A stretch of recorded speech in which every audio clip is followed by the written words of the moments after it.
Cerita dimulai pada malam hari di sebuah sekolah bernama SMA Sugisawa 3, Kota Sendai Prefektur Miyagi pada bulan Juni 2018.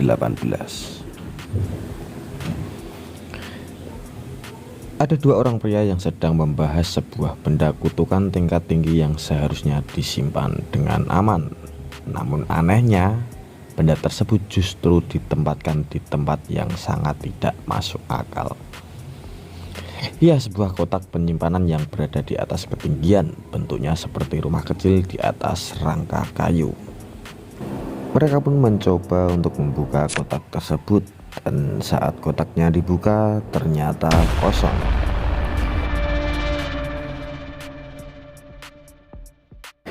Salah satu dari mereka kemudian menelpon temannya untuk melapor. Namun temannya sangat kesal dan memintanya untuk terus mencari sampai benda itu ditemukan. Dan cerita pun baru saja dimulai. Di ruang kecil klub penelitian hal goib, Yuji duduk bersama dengan dua seniornya, ya Iguchi dan Sasaki. Yuji bertanya dengan khawatir, "Serius ini aman senior?" Iguchi langsung ngangguk walau wajahnya ketakutan.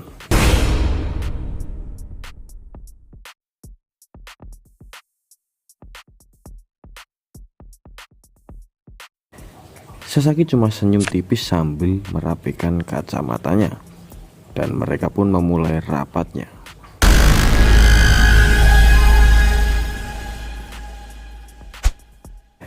Oke, misi hari ini, kata Iguchi, menyelesaikan misteri binatang yang ada. Binatang yang ditakuti oleh ketua OSIS. Yuji langsung shock, serius? Hah? Harimau? Ular? Monster? Iguchi malah berbisik, arwah, arwah.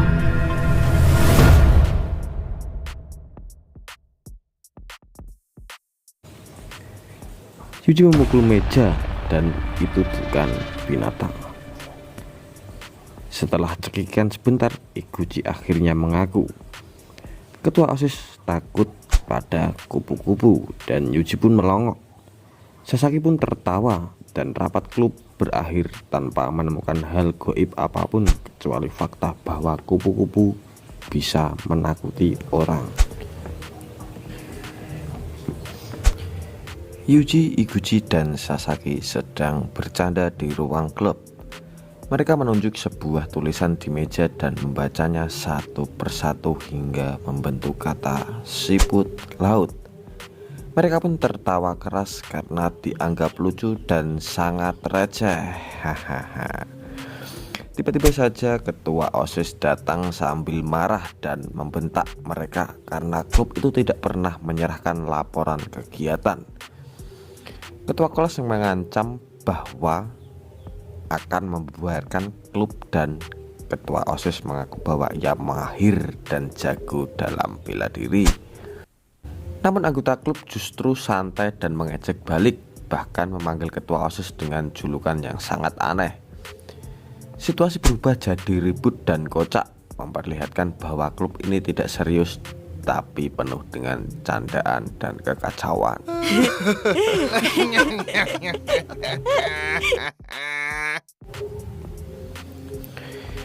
Di sini juga ketua OSIS memerintahkan klub peneliti hal goib untuk pergi karena ruangan akan dipakai untuk klub atletik putri. Yuji membela para seniornya dan meminta ketua OSIS tidak meremehkan mereka. Anggota klub ini mengatakan bahwa mereka punya informasi penting tentang sekolahan. Mereka menjelaskan bahwa lapangan rugby ditutup karena banyak siswa sakit setelah menggunakannya. Mereka curiga ada sesuatu yang aneh dan berbahaya di lapangan itu, meskipun sebelumnya para pemain tetap sehat-sehat saja.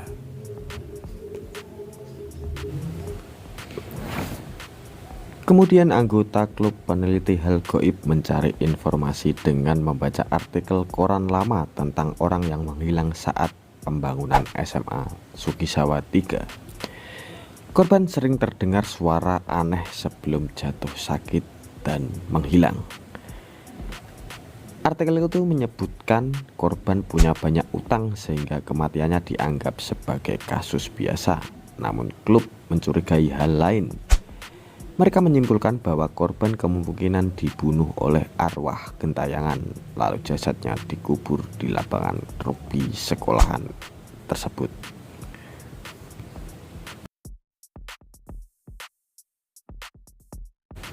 Di sini klub peneliti hal gaib menjelaskan bahwa penyebab kejadian aneh itu kemungkinan karena kutu berbahaya. Namun ketua OSIS marah dan mengira mereka hanya menyebarkan rumor aneh dan hanya bermain-main. Di sini Yuji membela klub dan berkata mereka serius menyelidiki misteri dari sudut pandang gaib.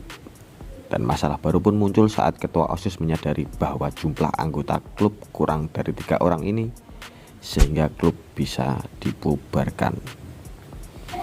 Ternyata Yuji belum resmi terdaftar sebagai anggota klub gaib, melainkan hanya tercatat di klub Artetrip. Hal ini membuat suasana menjadi canggung dan panik. Guru pembina klub atletik Pak Takagi datang dengan wajah serius. Ia memaksa Itadori atau Yuji tersebut untuk fokus ke klub atletik karena sekolah membutuhkan kemenangan dan kejuaraan nasional. Yuji kesal karena ia sudah berkali-kali menolak tapi tetap dipaksa. Dan akhirnya Yuji mengusulkan satu hal. Mereka bertanding secara jujur dan adil. Kalau Pak Takagi menang, Yuji akan menuruti perintahnya. Pak Takagi setuju, tetapi dengan satu syarat, pertandingan harus dilakukan di lapangan rugby. Saat Yuji tiba di lapangan, ia merasa suasananya tidak normal.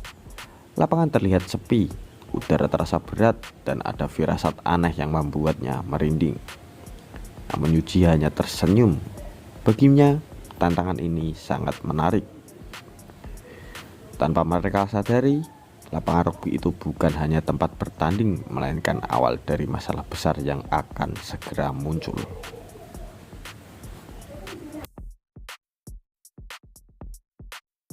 Lalu tiba-tiba di lapangan rugby muncul makhluk kutukan yang kuat. Makhluk itu berasal dari mayat yang terkubur dan pengaruh benda-benda terkutuk yang ada di sana. Fushiguro menyadari kalau kutukan itu tidak seharusnya bebas. Dan artinya ada sesuatu yang salah di tempat itu. Masalah sekolah biasa berubah jadi berbahaya, dan ini sangat nyata. Di sini Fushiguro merasakan aura kutukan yang sangat kuat. Ia tahu benda terkutuk tingkat tinggi memang selalu merepotkan dan berbahaya. Ia selalu melacaknya lewat ponsel, tetapi posisi kutukan terasa sangat dekat, seolah ada di sekelilingnya. Karena itu Fushiguro segera berlari menuju sekolah. Di sekolah suasana tidak seperti biasanya. Setelah semua makhluk kutukan disingkirkan, energi aneh masih menyebar di seluruh area. Dan di saat yang sama, lapangan atletik justru ramai. Pak Takagi, guru pembimbing klub atletik, menantang Itadori atau Yuji untuk bertanding. Tanpa tahu bahaya yang mengintai, pertandingan pun dimulai. Dan film pun bersambung.